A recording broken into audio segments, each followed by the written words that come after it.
Graças a Deus. Então, acredito que tudo tem um viés de avivamento, né? E esse clamor de Maranata e esse clamor da igreja é o clamor por avivamento que nós temos, porque Mateus 24:14 fala assim, que antes dele vir, que antes de tudo isso acontecer, aconteceria um avivamento mundial, no mundo inteiro seria pregado o evangelho do reino. Amém? Romanos capítulo 8, versículo 15. Romanos 8:15, a palavra fala assim: pois vocês não receberam um espírito que os torne de novo escravos medrosos, mas sim o Espírito de Deus, que os adotou como seus próprios filhos. Agora nós chamamos ele de Abba Pai, pois o seu Espírito confirma no nosso espírito dos que somos filhos de Deus. Se somos seus filhos, então somos seus herdeiros, e portanto co-herdeiros com Cristo. E se de fato participamos do seu sofrimento, participaremos também da sua glória. Considero que o nosso sofrimento de agora não é nada comparado à glória que será revelada para nós mais tarde. Pois toda a criação aguarda com grande expectativa o dia em que os filhos de Deus serão revelados. Toda a criação, não por vontade própria, foi submetida por Deus a uma existência fútil, na esperança de que os filhos de Deus, a criação seja gloriosamente liberta da decadência que a escraviza. Pois sabemos que até agora toda a criação geme como em dores de parto, e nós, os que cremos, também gememos, embora tenhamos o Espírito em nós, como antecipação de uma glória futura, pois aguardamos ansiosos pelo dia em que desfrutaremos dos nossos direitos de adoção, incluindo a redenção do nosso corpo. Recebemos essa esperança quando fomos salvos. Já que temos alguma coisa, ou já temos alguma coisa, não há necessidade de esperarmos por ela. O verso seguinte fala assim: mas se esperarmos por algo que ainda não temos, devemos fazê-lo com paciência e confiança.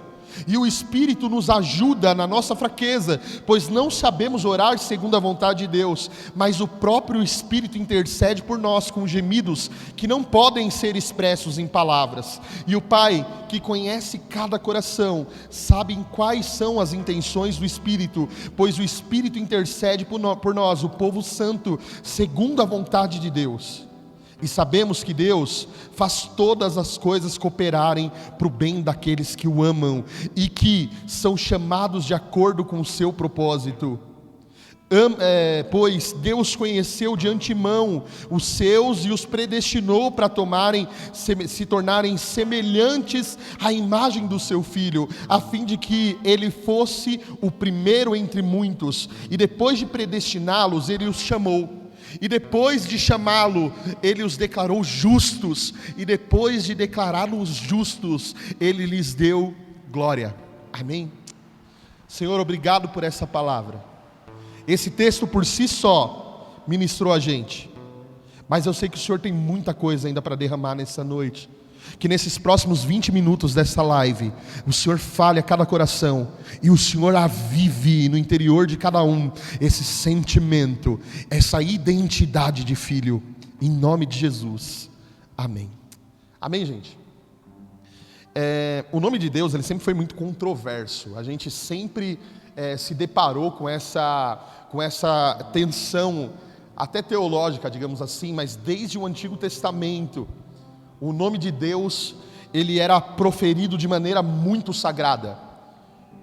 Eu já falei aqui algumas vezes, mas talvez na live ainda não, e seja a primeira vez que você esteja ouvindo isso. Mas para você ter uma ideia, o escriba, quando ele estava escrevendo sobre Deus, na hora que ele chegava na palavra que se referia ao nome de Deus, ele trocava a caneta, ele tomava banho, e ele ia escrever aquilo depois de um momento muito longo de oração. Porque ele acreditava que o nome de Deus era extremamente santo, ao ponto deles não proferirem de forma alguma o nome de Deus. Eles não falavam o nome de Deus de forma alguma. Eles não pronunciavam o nome de Deus de forma alguma. Então os sacerdotes sabiam, os sumos sacerdotes sabiam, mas não era algo tão acessível. E apesar do povo saber, eles tinham temor de falar esse nome. Com o passar do tempo, você imagina que esse povo que servia a um Deus invisível, agora não servia só um Deus invisível, servia um Deus invisível e sem nome. Eles não sabiam pronunciar mais, dada a quantidade de cativeiros que eles viveram. Quando chegou no período de Cristo, quando chegou no período de Paulo, já existiam controvérsias enormes sobre o nome de Deus. Eles não sabiam pronunciar o nome de Deus. E até mesmo no período de Cristo existia uma grande dificuldade, onde falavam é Javé, é Jeová, como que é o nome dele? A gente não sabe. Deus é um título, não é o nome dele. Então Jesus Cristo em Mateus 6, ele fala o seguinte: quando você for orar no seu secreto, quando você for orar ao Senhor, a primeira coisa que você vai falar, o primeiro nome que você vai proferir, é que você vai chamar ele de Pai. Porque mesmo que você não saiba a pronúncia desse nome, quando você chama ele de Pai, você já está definindo quem ele é. E você vai começar então a oração falando Pai Nosso. Mateus 6,9. E olha que coisa linda, quando ele fala isso, ele não fala para um povo que era um padrão religioso, para um povo que era um padrão da sociedade. Cara, você imagina que ele chegou para um monte de maltrapilho, pescador, nariz escorrendo, pé sujo, e falou: quando vocês mesmo, vocês que estão me ouvindo aqui, orarem ao Deus Todo-Poderoso, vocês vão olhar para ele e vão falar Pai, e não só meu, nosso. Ele restaura, ele tira a mentalidade de um Deus longe, e ele traz a mentalidade de um Deus perto, de um Deus que não está distante, mas de um Deus que está com a gente, que cuida de tudo como um pai. Aí há uma grande tensão também na nossa criação e na nossa visão de paternidade. Nós aqui no Brasil sofremos muito com isso. Acredito que 90% ou mais tiveram problemas sérios de paternidade. E isso trouxe uma deformidade na forma em que nós lidamos com paternidade. A gente não consegue associar Deus a um bom pai, porque nós falamos pai, e pai para nós é algo que talvez seja ruim. Eu costumo falar aqui quando eu vou falar de paternidade, que é o seguinte: é como se fosse um Google, que você joga pai, e que na tua cabeça, no Google da tua mente, quando você jogar pai, vai aparecer a imagem do teu pai. Só que teu pai não era justo, talvez. Talvez seu pai abandonou a tua mãe, e você foi criado pela tua mãe sozinha. E a lacuna da figura do pai é enorme. A ausência dele é a presença de uma deformidade espiritual. Por quê? Porque você não se relacionou com o pai da forma que você deveria. Logo, quando você transfere, e quando Jesus fala, Deus é o teu pai, você começa a transferir os problemas que você tinha, relacionados à forma que você enxergava o teu pai, para o próprio Deus. Vou dar um exemplo clássico aqui. A pessoa que tem um pai muito rígido, que o pai só pegava fazendo desgraça, e que aí o pai sempre pegava e falava: você não consegue fazer nada, olha, eu vou te pegar, ou dava uma cintada quando o menino errava. Como que ele vai enxergar Deus? Como um Deus rígido, como um Deus que é só repreensão, como um Deus que só vai puxar a orelha, bater, xingar, e quando ele errar, não vai ver a hora de ver ele errando para castigar ele. É a forma que ele vai enxergar. Ou vamos pegar um outro contraponto, um pai que não está nem aí. O pai não está nem aí, deixa fazer o que quiser. Qual que é a forma que ele vai se relacionar com Deus? Como um Deus que não está nem aí, como um Deus que não se importa com o que ele faz. Então nós percebemos que há uma deformidade, e que há uma necessidade de restauração na paternidade, porque nós nos relacionamos com Deus de maneira deformada, e isso é uma consequência até da nossa, óbvio, da depravação, mas também da nossa educação aqui. A gente não sabe como que é ter um pai que não trai a mãe. A A gente não sabe como que é ter um pai que assumiu a casa e que cuidou no momento difícil. A gente não sabe o que é isso. A grande maioria não sabe. Com isso a gente transfere a nossa relação com o nosso pai para a nossa relação com Deus. É incrível a gente pensar que Paulo começa escrevendo o seguinte: ele não deu para vocês um espírito de medo, para que vocês andem temerosos, medrosos pela vida. Mas ele deu para vocês o espírito de adoção, no qual vocês podem gritar, vocês podem falar alto, vocês podem falar de maneira incisiva: Abba, Pai. Cara, e essa frase de Paulo, ela ficou muito marcada para mim, além de todo o texto que a gente leu, porque Abba não é só a gente falar Pai. Abba é o balbuceio de uma criança em Israel, chamando o seu papai querido. É o carinho do pai. É um pai de amor. É um pai que cuida. É um pai que não é o seu pai. É o pai perfeito. É o pai perfeito. Quando eu vou falar de paternidade, eu também gosto de dar um exemplo sobre o menino que fez o barquinho. Alguns já ouviram aqui 10 vezes. Mas como eu não prego para o mesmo povo sempre, para alguns é novo e para outros vai falar diferente. Mas um dia um menininho, ele amava barco, gente. Ele vai para o mar e ele ficava olhando, admirando os barcos que estavam na praia. Ele sempre acordava cedo para ver os barcos saindo da praia para o meio do mar. E ele, hipnotizado com aquilo, feliz com aquilo, ele pega um bolado de madeira, um monte de madeira, ele começa a construir o seu próprio barquinho. Ele faz o barquinho e ele prega o barquinho, e ele pinta o barquinho, e ele deixa o barquinho do jeito que ele queria. O barquinho fica lindo, com vela, tudo. Ele amarra o barquinho e ele vai brincar no mar com o barquinho. E aí o barquinho solta da linha e se perde no meio do mar. O menino fica desesperado porque ele tinha gastado tempo, dinheiro com aquilo.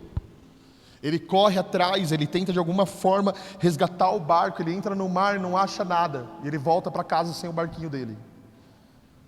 Depois de 3, 4 dias, ele está passando na mesma praia. E ele olha à beira-mar, tinha uma loja de pescaria. E quando ele olha para a loja de pescaria, na vitrine estava o barquinho dele. Ele desesperado entra na loja, ele começa a chorar, falando para o cara: esse barquinho é meu, eu que fiz ele é meu. Eu que pintei ele dessa cor, eu que dei o nome para esse barquinho, eu coloquei a vela nele, eu amarrei ele, escapou, ele foi embora. E o cara olhou para o menino e falou assim: mas eu não posso fazer nada, você vai ter que comprar o barquinho, ele custa R$300. O menino sai dali desesperado, ele fala: não vende para ninguém, pelo amor de Deus. Ele sai de lá desesperado, ele carpina a grama do vizinho, ele ajuda as tiazinhas da feira, ele faz de tudo para conseguir aqueles R$300. Depois de um período ele volta desesperado para a lojinha dele, lojinha de pescaria. Ele chega lá, ele coloca os R$300 no balcão, e ele fala: eu quero o barquinho de novo. O cara vai, pega o barquinho, dá para ele abraça o barquinho bem forte, ele chora de emoção porque ele está com o barquinho de novo. Aí ele vai para a praia no dia seguinte, ele pega o barquinho, ele abraça, ele pega uma linha muito forte, ele amarra o barquinho 10 vezes. E ele ainda abraçado com o barquinho, ele fala assim: barquinho, nunca mais vou te perder. Porque barquinho, eu te amo tanto, porque você é meu 2 vezes. Você é meu porque eu te fiz, e você é meu porque eu te comprei. Cara, todo mundo é filho porque Deus fez todo mundo. Todo mundo é filho porque Deus fez todo mundo, eu não tenho dúvida disso.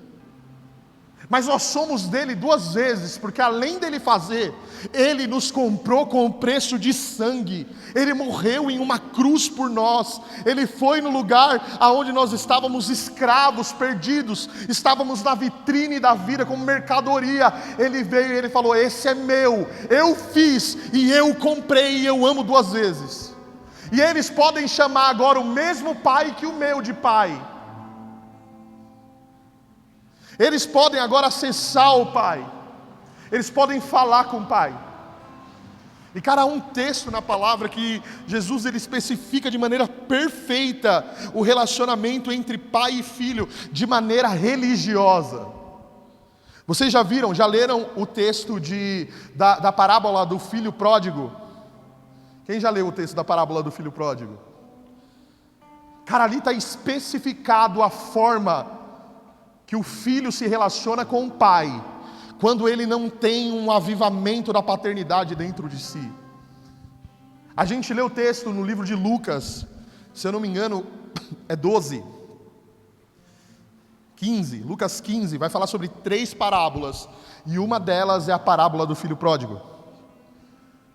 E é mais ou menos assim a história. Eu vou falar de maneira bem sucinta aqui para você entender. Um pai tem 2 filhos que trabalham para ele dentro de uma vinha. Cara, eu acredito muito que o Senhor chamou os filhos dele para uma obra aqui na terra. Ele é dono de uma vinha muito grande. E um dos filhos, o mais novo, ele se aproxima do pai e ele fala para o pai assim: pai, eu quero a minha parte na herança. Eu quero a minha parte na herança. Cara, indiretamente, o filho estava falando para o pai o seguinte: pai, você morreu para mim. Porque herança, gente, é só quando o pai morre. Ele chega no pai e ele fala: eu quero a minha parte na herança, eu quero a minha herança, porque para mim, pai, você morreu. Ele pega o dinheiro e ele vai gastar dissolutamente na loucura do mundo, na loucura da vida. Cara, esse cara nunca entendeu absolutamente nada sobre paternidade. Ele nunca entendeu a segurança que é ter um pai. Ele sai e ele vai provar da vida. Ele começa a gastar com prostituta, com balada, com sexo, com tudo que o mundo tinha para oferecer para ele. Ele perde, ele gasta tudo, todo o dinheiro, toda a herança dele. E um dia ele se pega trabalhando, cuidando de porcos. Gente, isso era uma ofensa no nível máximo. Porque porco é imundícia para judeu. Jesus era um judeu e estava pregando para judeus. Ele estava falando: esse cara se tornou a mosca do cocô do cavalo do bandido. Ele se tornou um nada, um zero à esquerda, o último. Mas não só isso, a questão não é que ele cuidava de porcos, é que ele queria comer a comida que o porco estava comendo. O que ele falou assim, na escala de pior, esse cara estava pior do que um porco. Porque ele queria comer o que o porco comia. E aí ele pensou assim: os servos do meu pai comem melhor do que eu. Eu tenho uma ideia. Eu vou voltar para a vinha do meu pai. E quando eu voltar para a vinha do meu pai, eu vou falar para ele assim: eu não quero mais ser seu filho e receber herança do Senhor. Eu não quero mais ser o seu filho e ser considerado como alguém que pode comer na mesa do Senhor. Porque olha o tanto de coisa errada que eu fiz, eu não sou digno disso. Eu sou pequeno, eu não sou nada. O espírito de temor, o espírito de medo dentro dele, um espírito de pequenez. Eu vou voltar e ser um servo do meu pai. Eu vou trabalhar por um salário e por comida. Ele volta, gente. E quando ele está voltando, eu acho que essa narração de Jesus foi uma das mais lindas de todas. Porque a gente consegue enxergar o filho chegando de longe, descendo um barranco, todo sujo, morrendo de fome, mais magro, com a barba por fazer. Ele descendo aquele morro na direção da vinha do pai dele. Quando o pai dele vê ele de longe, aquele cara estava preparado para falar: pai, eu pequei contra os céus e contra o Senhor. Eu pequei, eu errei, pai. E eu não sou mais digno de ser chamado seu filho. Me permite trabalhar na tua obra como um servo. Cara, quando ele está de longe, o pai sai correndo no encontro dele. E o pai abraça ele. E o pai surpreende ele. Ele imaginava que o pai fosse dar uma lição de moral. E até todos os judeus que estavam ouvindo aquela história imaginavam que o pai ia falar: tá vendo, você desobedeceu o pai. Tá vendo, as suas obras te levaram a uma condenação. Tá vendo, agora você vai ser servo mesmo, porque você não merece ser filho. Filho é filho. O pai abraça ele. Cara, eu imagino Jesus contando. Todo mundo na expectativa. Agora sacou a cinta e deu no meio dele. O pai chegou já na voadora no peito, porque ele foi correndo. Imagina Jesus falando assim. E aí o pai saiu correndo no encontro dele. Os caras já devem estar imaginando. Meu, ele vai chegar dando uma voadora no peito dele, castigando ele. Mas o pai abraça ele. O pai chora porque ele voltou. O pai fala assim: olha, troca a roupa dele, dá uma roupa melhor, coloca sandália no pé dele, eu vou dar um anel para ele novo, e eu vou matar um cordeiro para ele. E a gente vai festejar hoje, porque esse meu filho estava morto e reviveu. Cara, e uma festa enorme, porque aquele cara errou e aquele cara foi reconciliar a fim de se tornar um servo. Mas servo, gente, você não nasceu para ser servo, você nasceu para ser filho. Por isso ele te pediu para orar falando Pai Nosso. Filho não é servo, filho é filho. Filho come na mesa, filho tem o sangue. E aí acontece uma coisa que eu quero compartilhar com vocês. Amém? Aleluia.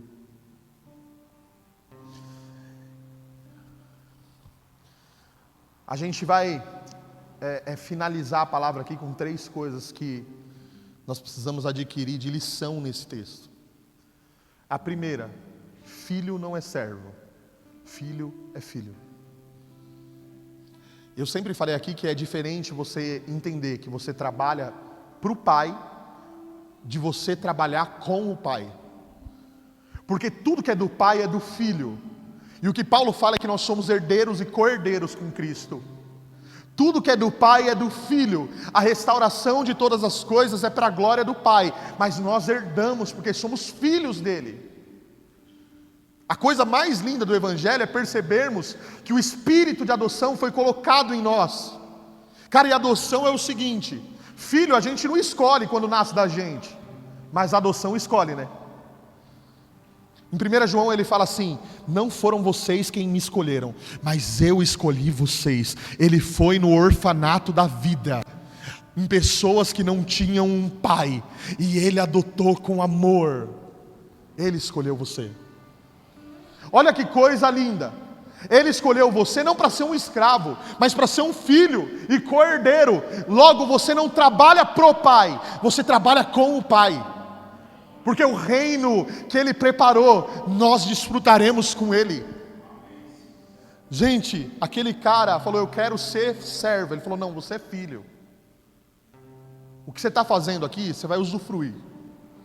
Isso aqui é seu, é para você. Cara, é muito doido isso. E isso é uma lição para nós no segundo ponto, aonde chega o irmão mais velho. E ele chega falando o seguinte: eu nunca te abandonei, pai. Sempre fui fiel a você, e você nunca matou nenhum cordeiro para mim, nenhum cordeirinho menor. Mas esse que te traiu, esse que pediu herança, que falou nos teus olhos que você morreu para ele, esse daí o Senhor matou um cordeiro, e ele está desfrutando. Cara, e Deus, e o Senhor Davi olhou para ele e falou: filho, tudo que eu tenho aqui é seu. Cara, você não entendeu que não é um cordeiro? É tudo.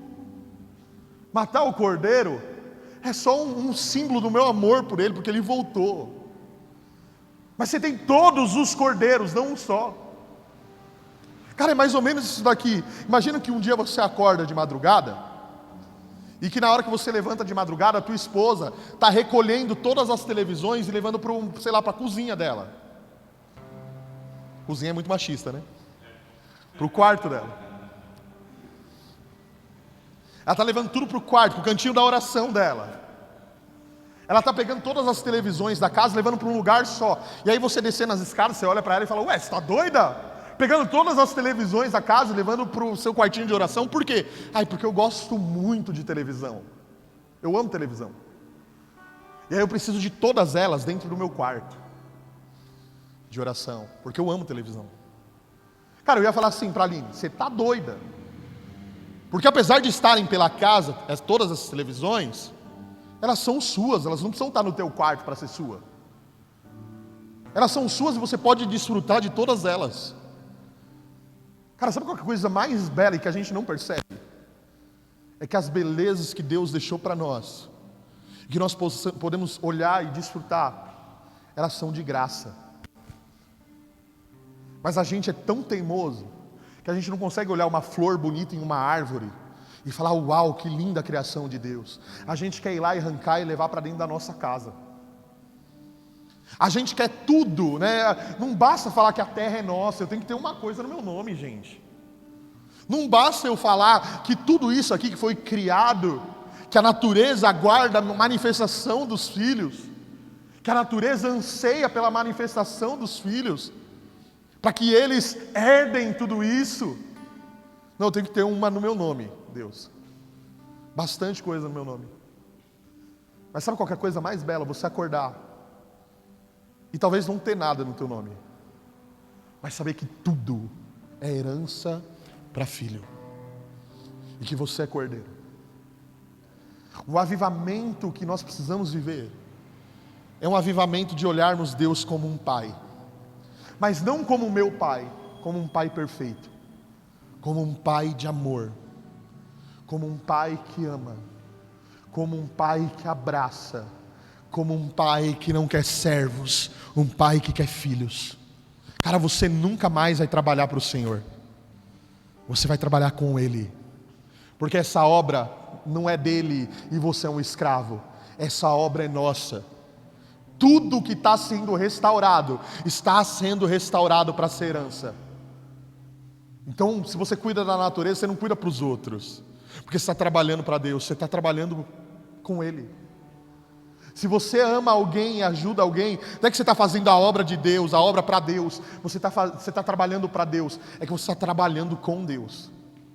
É diferente a responsabilidade de filho. Você não vem porque você é um empregado, você vem porque você é filho. Você não entrega o alimento porque você é um empregado e você está trabalhando para Deus. Você entrega porque você é filho. E você sabe que uma pessoa restaurada faz parte de um reino que é herança sua, que Ele vai deixar para você. Se você puder fechar os seus olhos aí na tua casa. O Pai me adotou. Senhor, a gente quer te agradecer por essa noite, Pai. Que aconteça um avivamento de paternidade, Senhor. Um avivamento que vai mudar a nossa mentalidade quanto ao nosso relacionamento com o Pai. Que não é um Pai longe, Pai. Que não é um Pai longe, é um Pai perto. Que não é um Pai que abandona. Oh, meu Deus. Antes da gente orar, eu vou contar a minha experiência. Eu lembro que eu tinha 9 anos. E um dia eu acordei e o meu pai não estava mais lá. Meu pai tinha ido embora. Cara, eu por muito tempo me relacionei com Deus, com a sensação de que um dia eu ia acordar e Ele ia ter ido embora. Que eu ia acordar precisando dEle e que eu não ia poder contar com Ele porque Ele não estava mais ali. Que eu ia orar e eu não ia ser ouvido porque Ele foi embora. Durante muitos e muitos anos eu me relacionei com Ele assim. Cara, e você está me ouvindo, gente? Você está me ouvindo aqui hoje? E talvez você não tenha sofrido um abuso do teu pai. Mas abusivo não é só receber carinho de um jeito errado. É não receber carinho nenhum também. É de certa forma um abuso. A você foi negligenciado o carinho de um pai. E por isso você não consegue se relacionar com Ele de maneira plena. Ou você não consegue enxergar Deus da maneira que Ele é. Porque toda a projeção de Deus está baseada na identidade do teu pai. E Ele pode até ter sido um bom pai, mas Ele não é Deus, porque Deus é perfeito. E essa paternidade Ele quer restaurar em você. Para que aconteça um avivamento, nós precisamos enxergar Deus como Pai. A nação toda desse avivamento precisa enxergar Deus como Pai, porque ela é um avivamento dos filhos. É um avivamento que vai acontecer por meio dos filhos. E filho não é só aquele que foi criado pelo Pai, mas aquele que foi comprado pelo sangue de Jesus. Deus, nós queremos te agradecer nessa noite pelo teu sangue vertido na cruz, porque não bastava sermos criatura sua, o Senhor completou a tua obra nos comprando com o teu sangue. Somos filhos de adoção, mas somos escolhidos, Pai. Somos escolhidos pelo Senhor. Não tínhamos nada de bom, mas o Senhor amou a gente. Para sempre, e nada vai me separar do teu grande amor.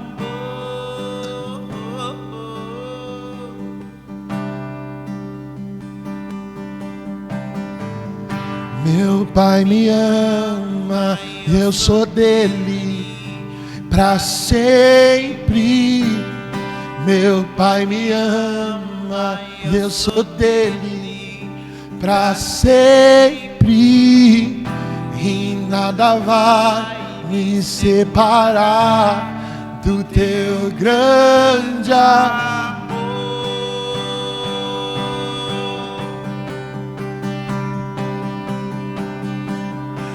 O Pai me adotou, seu amor me encontrou.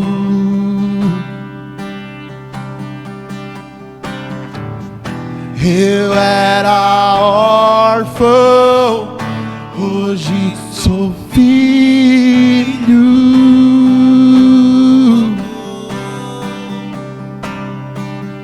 O Pai me adotou,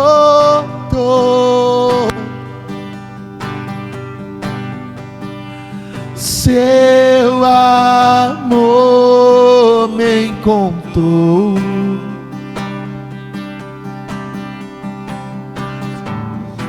Eu era órfão, hoje sou filho. Jesus, obrigado.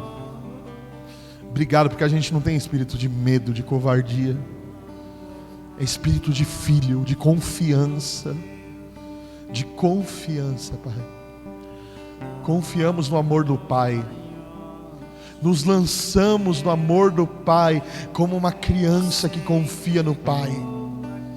Confiamos com todas as nossas forças num Pai que é fiel, num Pai que promete e cumpre,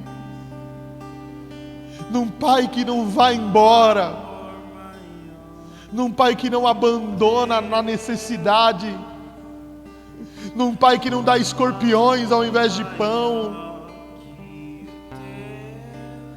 num Pai que não deixa faltar nada, num Pai que ensina quando precisa ensinar, num Pai que deixa ir embora, mas que está de braços abertos esperando a volta do Filho. Oh Jesus, obrigado. Como a garra de um leão, assim como na tua casa, começa a receber o Espírito Santo de Deus. É o Espírito de adoção, que é o penhor da volta dele, a garantia da glória. O Espírito que é a predestinação a nos tornarmos imagem do Filho. Como a garra de um leão, assim como nenhum outro, violentamente persegues e me abraças.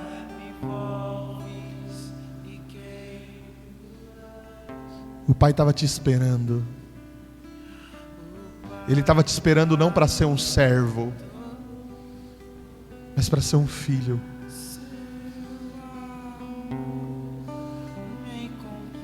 Para ser um filho. Você achava que Ele ia te castigar, mas Ele te abraçou.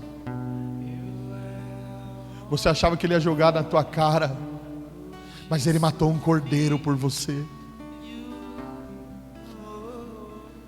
Oh, meu Deus. O espírito de adoção está aqui hoje. O espírito de adoção está aqui hoje. Está aí na tua casa hoje. O espírito de adoção vai te fazer sentir como uma criança de colo, protegida pelo Pai. O abraço que você nunca teve do teu Pai. O cuidado, o conselho. O espírito de adoção está aqui. O espírito de adoção. Meu Pai me ama, eu sou dele pra sempre. E nada vai me separar do teu grande amor. Oh, Jesus.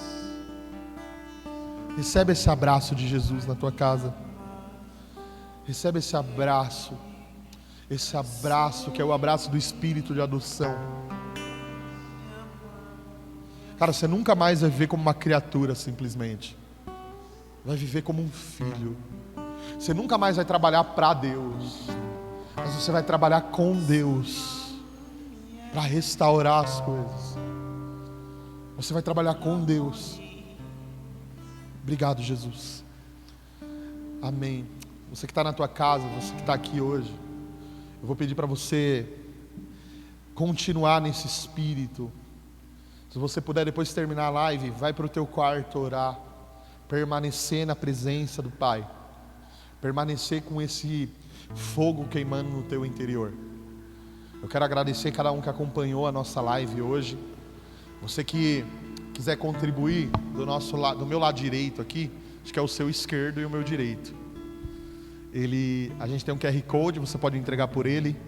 E no nosso grupo, a gente vai postar daqui a pouquinho o nosso Pix lá, você pode também contribuir por lá. E todos os dias às 3h30, às 15h30, eu estou aqui na igreja, recebendo alimento, distribuindo alimento, aconselhando, cuidando.